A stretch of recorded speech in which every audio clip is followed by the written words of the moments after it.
Imagine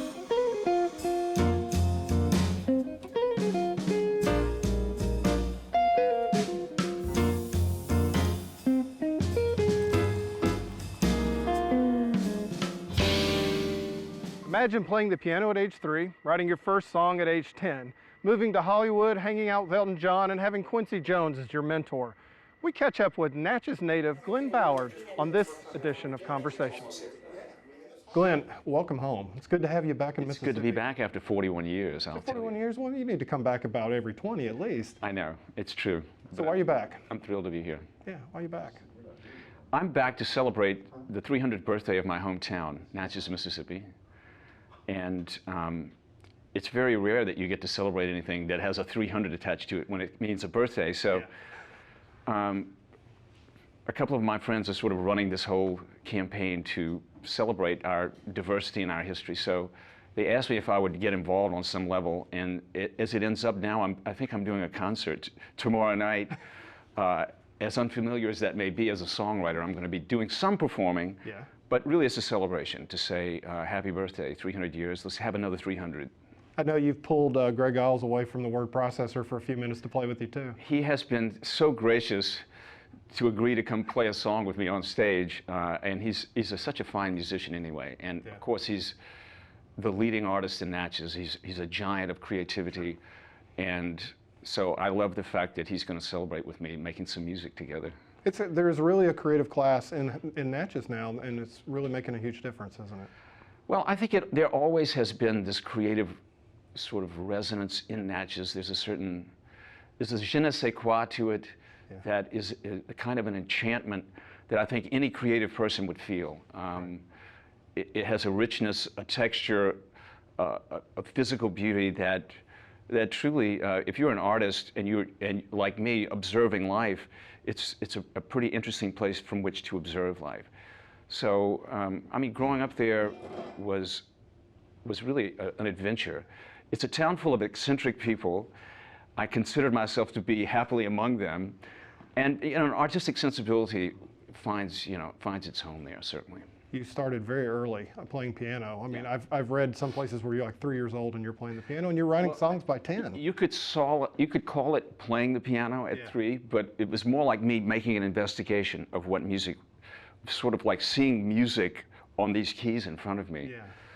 Yeah. And so yes, I started driving everyone in my family crazy from an early age because I refused to learn anyone's song, but just write my own. So I'm a natural born writer. I don't know if I'm any good, but that's all I know how to do. Well, as an artist myself, the fact that you have made this goal to write a song every day and you've written over 10,000 songs, I think about everything you've won, all the awards, the Grammys, everything else. That to me is one of the most impressive things on your resume. Well, there are no awards for 9,995 songs that I've written. So, but I like to use the metaphor. If you're looking for diamonds in a mine, you go in one day and you chip away, you get nothing. And you can do that for a year and never find a diamond. But on the very next day you go in, you'll find it. Or you might find it. But the minute you stop, you'll never find it. Right. So I think an artist is always looking for his diamond, you know. And I think it's really important if there's like a 15-year-old out there right now that's watching and is musical and has hope, that's probably a very important lesson to learn, isn't it? If you are a young artist or an artist of any age right now, this is the golden age for you. It's the golden age because the gatekeepers of media and art of all kinds have sort of gone away. It's been kind of a traumatic thing. But you can sit at home now and create a movie, a record, just about anything you want to do. So my mantra to everyone is get good at what you love to do. And if you love to make music, you should make it every single day. Don't skip a day, and pour your heart and soul into it. And if you make that commitment, you might find the diamond. If you don't make that commitment, you won't ever find it. You were right at the crossroads. You went to Ole Miss, you graduated in 1975, and you were actually thinking about graduate school or law school. Yes. And I'm sitting here looking at you right now, thinking of you as a trial lawyer. But you decided to go out to Hollywood. And talk about those first days out in Hollywood and what made you make that decision, because that was a pretty bold choice. It was my muse whispering in my ear the whole time, which is basically, whatever it is that makes me sit down and want to make music is what got me to California. Yeah.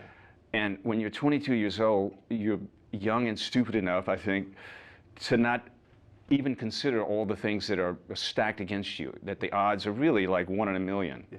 So because I was young and stupid and enthusiastic about music and less enthusiastic about torts, Yeah. and sort of 3 years in a very fine law school, I thought, no, I'm going to just get in my car and leave.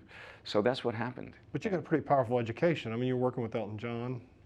I mean, Well, yes, my subsequent education when I arrived in Hollywood, Yeah. within a week I was working for Elton John. Now, Yeah. can you believe that? It's a story that I find hard to believe, but it's actually the truth. And that's my good luck. Let me hasten to add right now that everything that's good that's happened to me is basically luck. Yeah. The part that I just brought to it was showing up. Yes. And showing up every single day is probably the hardest thing you can do. That kind of consistency. I would think hard work was definitely involved with that luck too, wouldn't you say? Oh yeah, I worked like crazy because I was terrified to fail, you know, because I had no backup plan. So I think that terror of failure isn't the ultimate motivator. Yeah. It's the second ultimate motivator. The ultimate one is the thing that fuels your love and the way you want to express yourself, your deepest emotions. But fear is another good motivator. So I was happily inspired and terrified at the same time to drive to California. And within a couple of weeks working for Elton John, answering the phone, and suddenly working for the greatest artist in the world at the time. He was the biggest artist at the time, touring the world. And I did get my education. I learned how it all works. Your songs got noticed, and a man named Quincy Jones came into your life. Talk about what he's meant to you. Quincy Jones has been the greatest gift in my life, probably on a professional level and on a creative level, without question. In my early 20s, he heard a song that I had written called Give Me the Night. I'm sorry, What's on Your Mind, from the album Give Me the Night, and he recorded it with George Benson, and that's when I met Quincy. I guess it was like 1982. And he became my mentor without question. I mean, he's the greatest record producer ever, and he's made the biggest records of all time. And I got to see that he made it with love. I mean, there was love involved every step of the way making records with Quincy. So back in those days, when we had big recording budgets, we would literally live in the studio. When I was a staff producer for Quincy and our songwriter, there would be weeks where our commitment, we would have 2 records. There's a record going in Studio B, a record in Studio A. Maybe it's Michael Jackson or whatever's in B. And we were working all the time. So when you find yourself in those circumstances, it's easy to work hard. Yeah. You also said he had an incredibly good food budget too. His food budget was fantastic. Yeah. That's, you know, we knew that if we went in there and we camped out for a couple of days, and there were showers in the studio, believe me. When I say live, I mean live. And we ate like crazy. It was great. I would see the outside world every third day or something. You mentioned Michael Jackson. You almost had a couple songs on Thriller. I almost had one song on Thriller. But a couple songs knocked it off, and they were small songs. Let me go back to my diamond mine metaphor for a second. Great. I was in the diamond mine with Quincy Jones, and this is after he had recorded some songs of mine. So I'm in there, and they're recording this record, which ultimately became Thriller, on Beverly Boulevard. It's at Westlake Studio A and B. And I had written a song toward the end of that album, and it was called Nightline. Call me on the Nightline. And it was just like a little riff. It was like a little dance song. It was kind of a fun, innocent track. Quincy liked it, Michael liked it, so it was probably the last 2 weeks of the record. We went in and demoed the song. I'm singing it with Michael. I think it's online somewhere. Call me on the Nightline.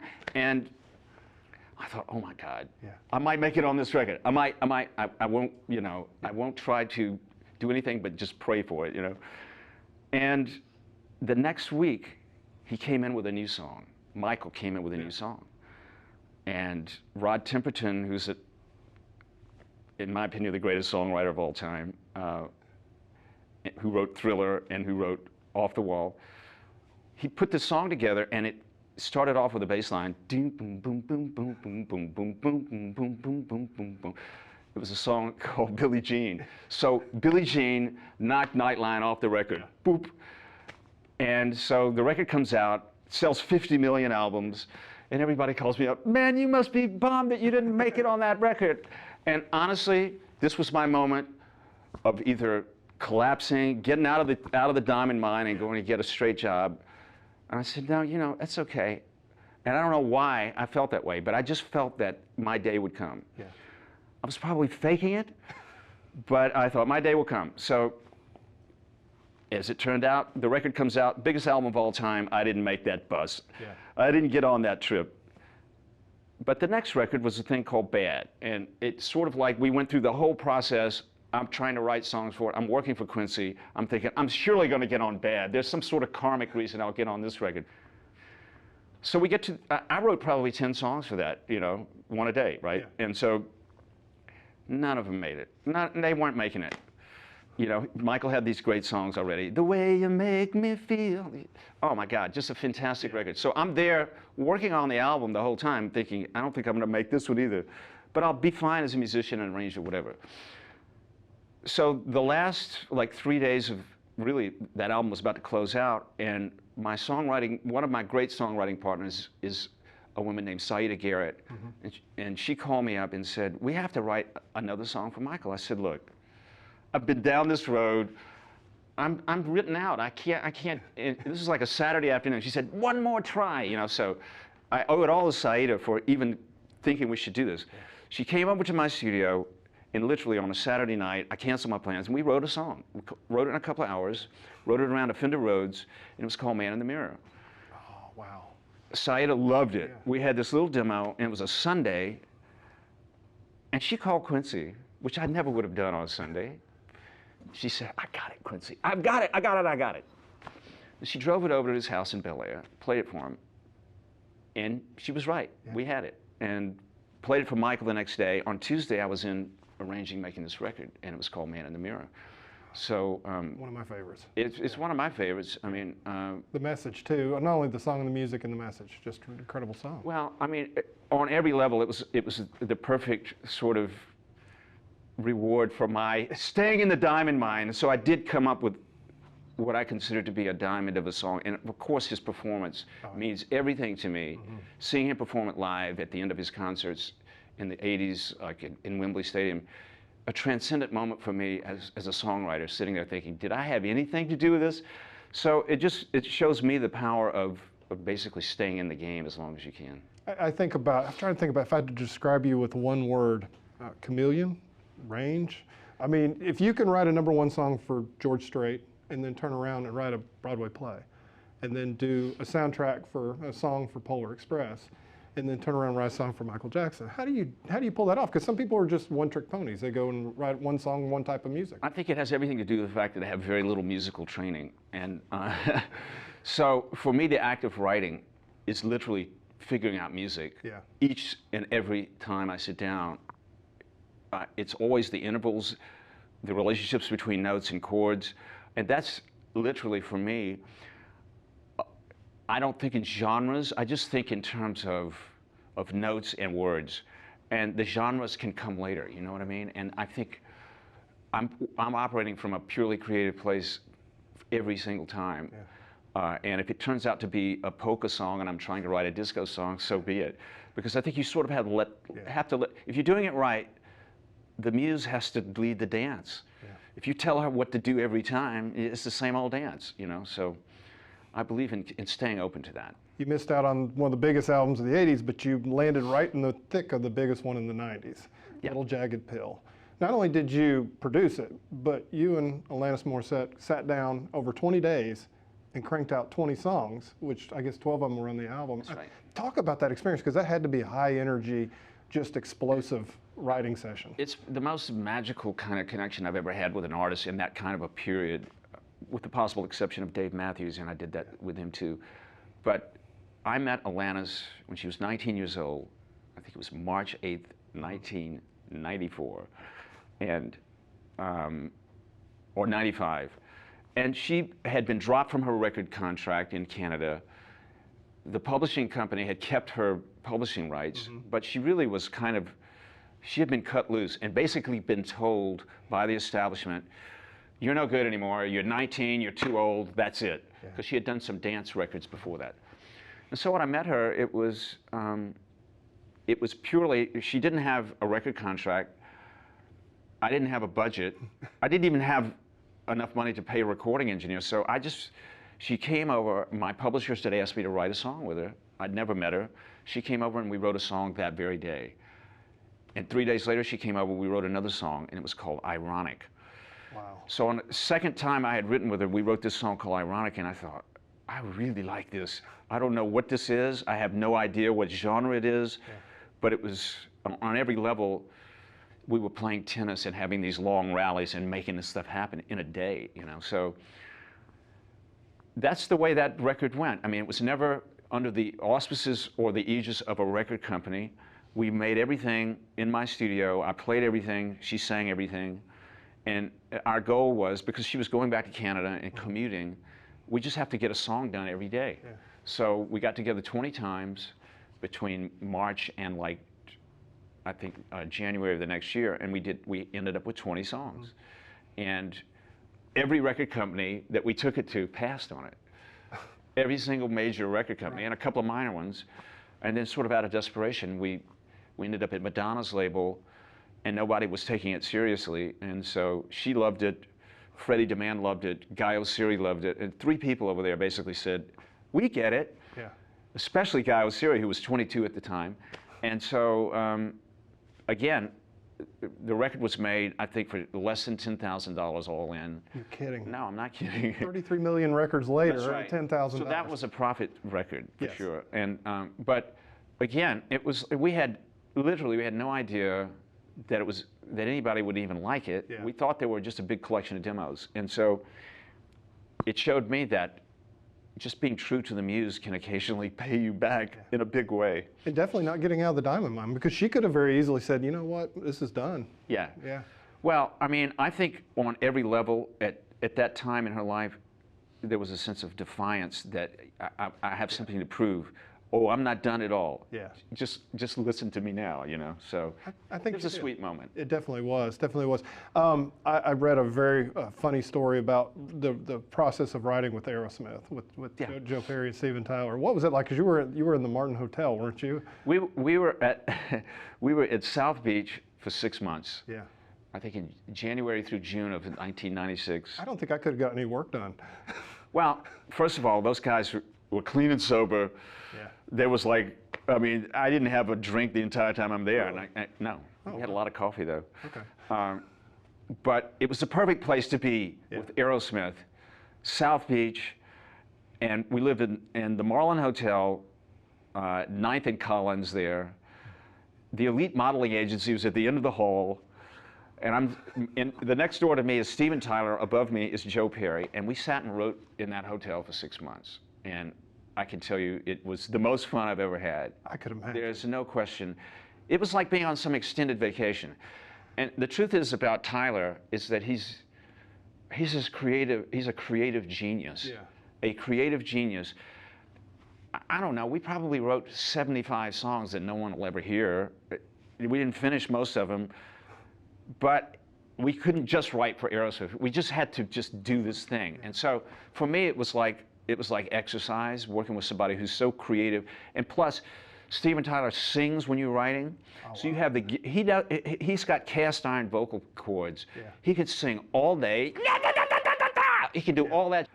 Sorry. And I mean, this guy does stuff that you can't even, he can sing like a tuba singer. He can sing through his nostrils. So for me, it was like, yeah, I'm having fun here.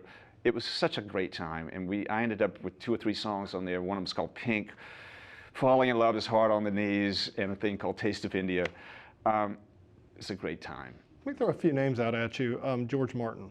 George Martin, probably the biggest influence on me of any record producer, including Quincy, just because the first time I heard the Beatles in the 60s, it literally changed, it made me want to make records. Yeah. Because they took George Martin and the Beatles took the idea of just recording a performance and turned that into another art form with, like, you manipulate that performance in a way that it sounds like a piano but different, and the voices are doubled. Who does that? I mean, when I first heard John Lennon singing with himself, I I said, what is that sound? It's like the greatest sound I've ever heard.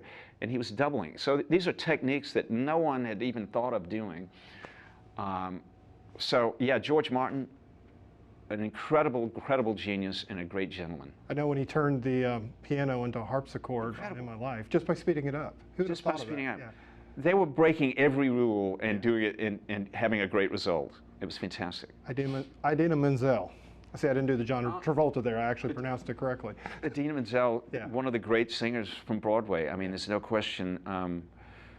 You know, you've all seen her in Wicked, or if you haven't, you should. Yeah. And we made a pop record together, and she's just the warmest, most sincere, and funny person that you could ever work with. I mean, working with a great Broadway star like that, there's something about theater people who understand that stardom is an illusion, and that the art that we're really involved with is a loving kind of job, and it's work. It's something that you have an obligation to deliver to people, and it's something that it isn't about any kind of a diva attitude, you know. I got to ask this question for my 13-year-old because he was curious to know. Van Halen. Van Halen. No question, sitting next to Eddie Van Halen while he warmed up between 12 and 1 o'clock every day, just warming up, is probably, on a musical level, the greatest experience of my life. Because his guitar playing, actually, I'm a relatively decent guitar player, although I'm kind of hurt now and I can't play. I never wanted to play again. Like, it would take me a week when I'm sitting with Ed, because he's truly a musical genius, and all of his technique, in some ways, distracts you from the fact that harmonically the guy's genius. He can play piano beautifully. He can play all instruments, in fact. So it was, again, I'm sitting here thinking about it going, did that really happen to me? Yes, it did. It was fantastic. We're not in Natchez right now. We're sitting on the campus of the University of Southern Mississippi because you have got a very special performance here too. Talk about that. Well, first of all, I've been around some of the best young musicians. It always gladdens my heart to be around young people who have made the commitment, who are in the diamond mine, and who are looking for their diamond, you know. And so Jay Dean, who runs the Natchez Music Festival, and Joseph Britton have put this show together. They've really found the finest talent around to sing some of the songs that not only inspired me, but that I wrote. Yeah. So it's going to be an evening basically that celebrates the musical heritage of my hometown and all the great people who've been there to sort of encourage me in my quest. And being here at Southern, I'm just really impressed with the professionalism, the level of musicality, and the good vibes. You know, it's nice to be here. What's next for Glenn Ballard? Because music business is changing. I mean, the internet has disrupted everything. But what's next for you? I'm writing the long form now. I'm using songs to kind of tell larger stories. I'm currently working on a movie musical called Queen of Souls, which is the story of Marie Laveau, the Voodoo Queen of New Orleans. So it's written as a sort of as a musical theater piece, but right now we're going to try to make it into a movie, a musical movie, sort of in the tradition of the great MGM classics of the 40s and 50s. I think musicals have a place in the movies again, and so we're making our place, you know, a commitment to that. And I've got a jazz band called the Eddie, and I've written 55 new jazz songs, all of which have lyrics, have hooks, and which I think it's our hope that we're trying to refresh the genre of jazz to make it more accessible to people. I think on some level jazz kind of became a self-indulgent refuge for people who want to play 17-minute solos. Yeah. But my new band called the Eddie, which has a 22-year-old young, beautiful singer, they sing jazz songs, and hopefully they will become the standards of tomorrow. So the Eddie and Marie Laveau are on my dance card. I'm also busy writing for the stage a piece called Back to the Future, and we hope to have that out sometime in the next 10 years. That'll be awesome. So it's safe to say you're still writing that song a day? Sometimes too. Sometimes too? Sometimes too, yeah. It couldn't be better now, because actually it's easier to do it now because with all the digital technology. That's true, that's true. Well, in conclusion, do you have any thoughts on the direction that music in Mississippi and what you're seeing is going? Well, I just think people just need to keep making the noise. I mean, when I grew up, access to music was much more limited. You really had to go out and hear it, kind of, or you could hear it on the radio too, but what I'm encouraging is live music as much as possible, and I think this is a great place for live music. I mean, I was in New Orleans yesterday, and I'm telling you, there's so much live music going on down there, and I think we have a great kinship. I mean, certainly Natchez is a French city, a sister city to New Orleans, and music has always been part of certainly Mississippi and where I'm from, the blues coming from the Delta, jazz coming from New Orleans. I mean, it's the richest possible soup that you could, you know, taste. Glenn, thank you for taking the time with us today. I've been inspired just talking to you. It's been Thanks. great. I'm so happy to be here. Thank you.